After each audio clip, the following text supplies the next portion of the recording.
म्हणजे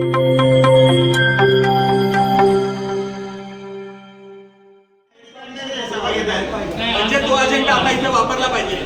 तहकूब सभेचा जो अजेंडा आहे तुमचा विषयाचा तो पण आता यायला पाहिजे याच्या सोबतीला चाललेलं आहे, कारण की लोकांना काय कळू नये हाच उद्देश आपला असेल तर मग हे बरोबर आहे।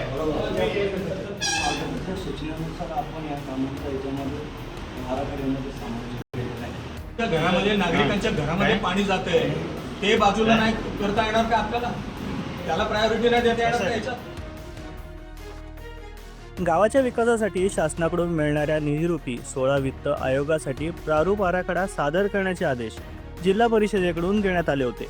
त्यामुळे नेरळ ग्रामपंचायतीकडून जुलै महिन्यात ग्रामसभेचे आयोजन करण्यात आले होते। मात्र कोरम अभावी ती सभा तहकूब करण्यात आल्याने दिनांक 4 ऑगस्ट रोजी विशेष सभेचे आयोजन करण्यात आले होते। यावेळी नेरळ ग्रामपंचायतीचे प्रशासक सुजित धनगर, ग्रामसेवक अरुण कारले, जिल्हा परिषद सदस्य सुनीता मोरे, पंचायत समिती सदस्य भगवान संचे यासह नेरळकर नागरिक उपस्थित होते। यावेळी नेरळ शहरात 16 वित्त आयोगाच्या निधीमधून करण्यात येणारी कामे, त्याचे काय नियोजन करण्यात येणार याची माहिती नेरळ ग्रामपंचायतीचे ग्रामसेवक अरुण कारले यांनी दिली। तेव्हा यामध्ये आदिवासी नागरिकांसाठी काय तरतूद आहे हा प्रश्न सामाजिक कार्यकर्ते सुनील पारधी यांनी उपस्थित करत 15% निधीची बोंबाबोंब असताना किमान आगामी निधींमध्ये आदिवासी समाजाचा ग्रामपंचायतीने विचार करावा अशी सूचना केली। तर 16 वित्त आयोगाच्या निधीमधून नेरळ पाणी योजनेचे काही अंशी लाईट बिल अदा करावे अशी सूचना ज्येष्ठ शिवसैनिक संजय मनवे यांनी मांडली।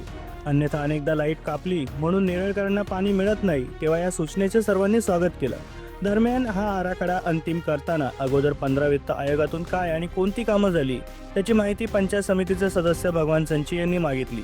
त्यावर ग्रामपंचायत प्रशासक व ग्रामसेवक यांना माहिती न देता आल्याने यावर कल्लोळ निर्माण झाला। तेव्हा 15 वित्त आयोगाच्या मागील कामांचे पैसे आजही काही ठेकेदारांना अदा करण्यात येत असल्याची बाब संचय यांनी समोर आणली। तेव्हा कुठली कामं काय झाली, काय शिल्लक आहेत हे नेरळकरांना समजायला नको का असा प्रश्न देखील त्यांनी उपस्थित केला। त्याला सर्वांनी दुजोरा दिल्याने अगोदर 15 वित्ताची माहिती द्या मगच पुढील आराखडा अंतिम करू अशी भूमिका नेरळकरांनी घेतली।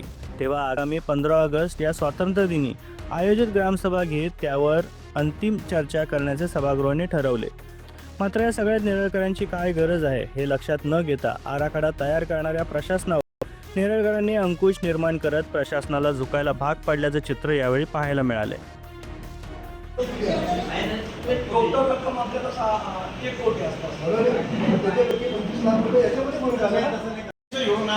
मागच्या वर्षी तुम्ही साहेब चालवणार आहेत ना, तर 15 एकरचा मागचा हिशोब तर दाखवा। अहो मागच्या वर्षी सभा आयोजित केली नाही तर विषय का आम्हाला सांगत नाही, मागच्या विषयाची माहिती का देत नाही, आधीचा पुढचा विषय कसा घेताय तुम्ही?